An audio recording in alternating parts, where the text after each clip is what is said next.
One of the best questions you can ask your agent when you sit down with interviewing an agent to market your luxury property, number one, ask them, what's their marketing plan? Do they truly have a marketing plan? We're now in a market where you have to market the home. You have to go find these buyers.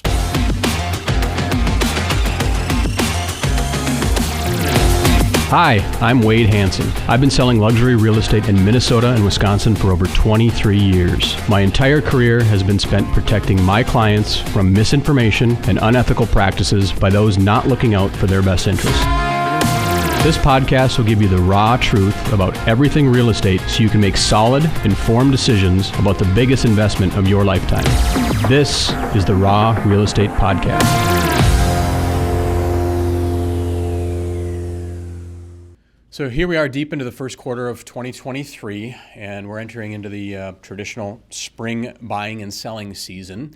And I know it's on your mind to get out there and maybe consider looking at your next step. And for a lot of you, that's buying a luxury home or potentially selling a luxury home. So I want to talk a little bit about some of the traps to avoid when buying or selling that luxury home. The number one trap I think that any buyer should avoid is letting your emotions take over. And I think it's really, really easy to get excited about and not consider all the factors when you're walking into one of these beautiful luxury homes. Work with a skilled agent that can really guide you and help you kind of table those emotions and guide you on price and help you mitigate risks and bad decisions, often caused by an emotional high. I know that I worked with a lot of luxury buyers that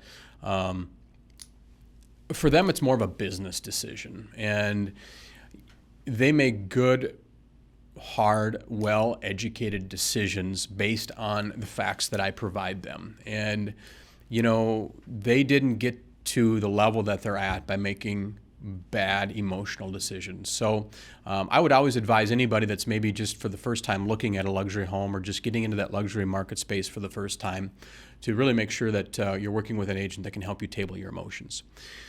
Second biggest mistake that I see, not considering the expenses with a luxury home. So you're going from your 4,500 square foot, 2-story, 4 or 5 bedroom home, and you've got your heating bills, and you've got your maintenance and your repairs and your monthly and yearly maintenance issues on these homes. When you get into a luxury home, you're oftentimes going into maybe 1.5 to 2 times the square footage. You maybe now have 2 furnaces instead of 1. You're maybe getting into other heating components of the home, heated floors, boilers, things like that. It's really important. And I know, in my opinion, in 2020 to 2022, when there was a lot of buyers that were in the luxury market that maybe shouldn't have been there purely because of interest rates, I know that they really didn't factor in these components of owning a luxury home. It costs a lot to maintain a luxury home. I'm not going to sugarcoat it. It's not cheap to have those furnaces repaired, replaced. Instead of putting in a $10,000 furnace, you're now replacing both for $20,000. It's not cheap to put in a new boiler for your in-floor hot water heat. It's not cheap to replace 110 windows instead of 50 windows when it comes time to replace the windows. So really factor in these, or consider these factors when you are purchasing a luxury home. Know that it's going to cost you a lot more year in and year out to maintain that home, not to mention your heating bills and your taxes and your insurance on these homes. So really consider your monthly cash flow beyond just your mortgage payment when you're purchasing a luxury home. A lot of times luxury sellers can provide you with their monthly maintenance costs. So it's a good question to ask when you're purchasing a luxury home. Third, buying more house than you really need. I see a lot of these, and it's crazy to me, a lot of these buyers will go in and their kids will be 16, 17 years old, and they're buying these 6,000, 7,000 square foot homes, and 2 years from now they're going to be empty nesters and really not need all of this space. So really lay out a plan for the next 5 to 10 years for your family and make sure you're getting into a home that not only meets your needs today, but you can kind of grow in or grow out of that home, if that makes sense. So really consider what your lifestyle is going to look like 2, 3, 4, 5 years from now, and make sure that you're not buying too much house than you really need. I'm seeing a lot of people buy spaces that they'll call me a year later and say, we got in over our heads. We bought more house than we needed. and we don't need this much house anymore, and they're having to sell a year or two later. So really consider that. Now on the seller side, when you're selling, the number one mistake you can make is working with the wrong agent. As I've mentioned before, 90% of the agents out there got into the industry less than 3 years ago, and that's a fact. It takes a unique agent and a real estate professional to help you navigate through the nuances of selling a luxury property. So it's not only properly pricing a home, it's not getting the home in its proper condition, it's also negotiations. Does this agent know how to negotiate? In the past 2 to 3 years, we haven't had to negotiate. It's just put a sign in the yard and we'll collect offers and we'll pick the highest one. One of the best questions you can ask your agent when you sit down with interviewing an agent to market your luxury property, number one, ask them, what's their marketing plan? Do they truly have a marketing plan? We're now in a market where you have to market the home. You have to go find these buyers.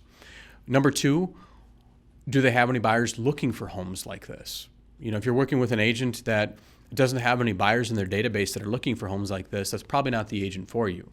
Number three, how many homes like this have they sold in the past 12 months, 24 months in their career? Some have never sold a home like yours, and do you really want to be their guinea pig?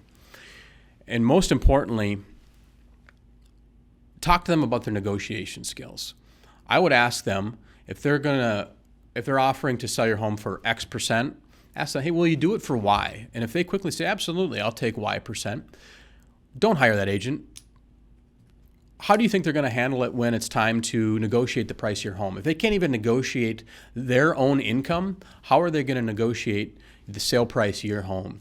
And when you're dealing with an upper bracket property, that can be tens of thousands of dollars, potentially six figures of negotiations that you're trusting them with. And if they can't negotiate 1 or 2% of their own commission, they're not going to have zero ability to negotiate on the sale of your home.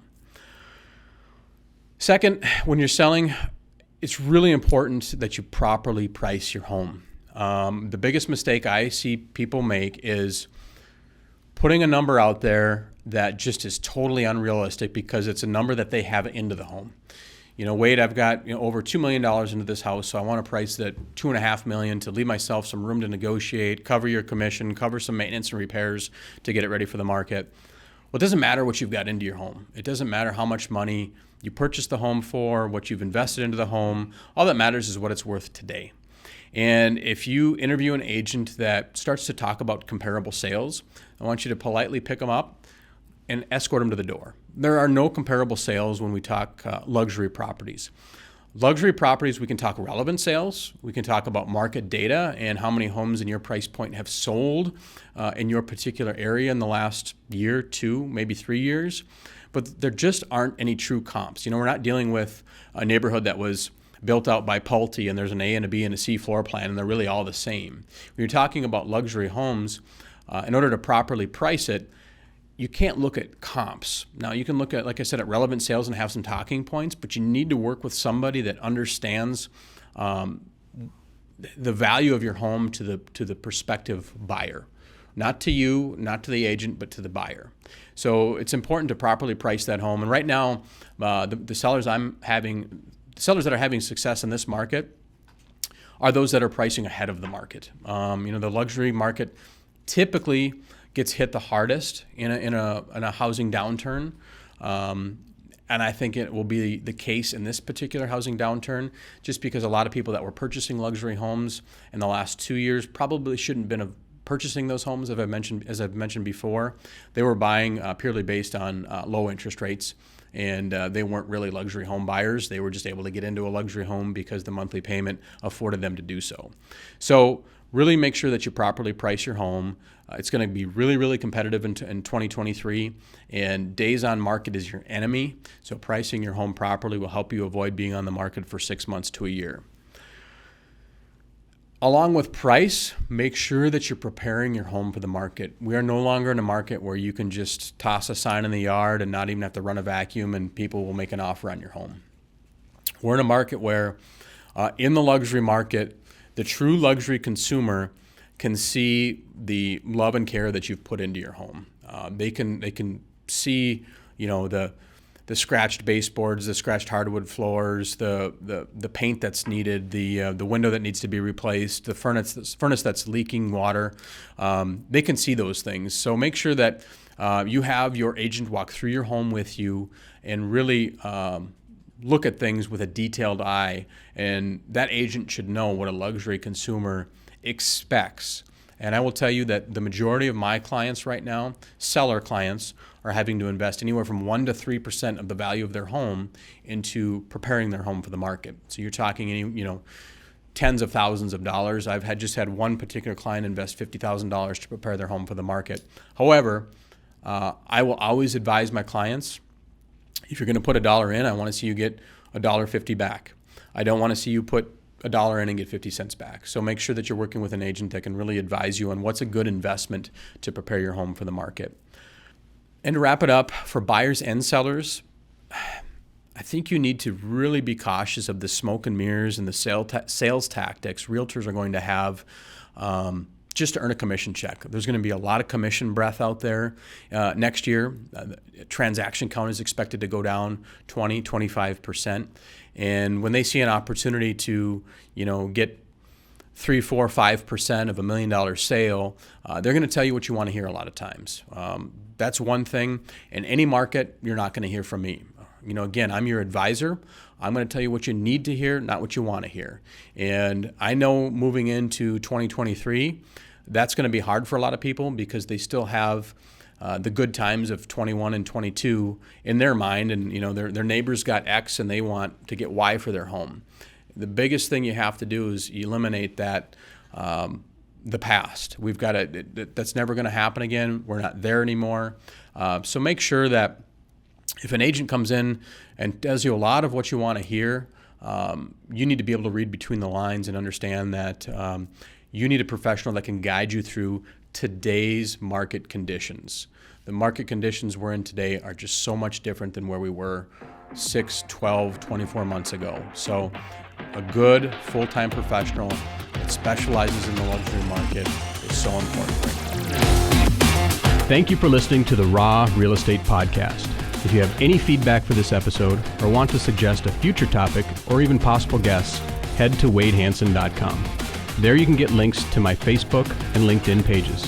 And don't forget to subscribe to my YouTube channel to see the video version of this podcast too. Again, thank you for listening to the Raw Real Estate Podcast. We'll talk soon.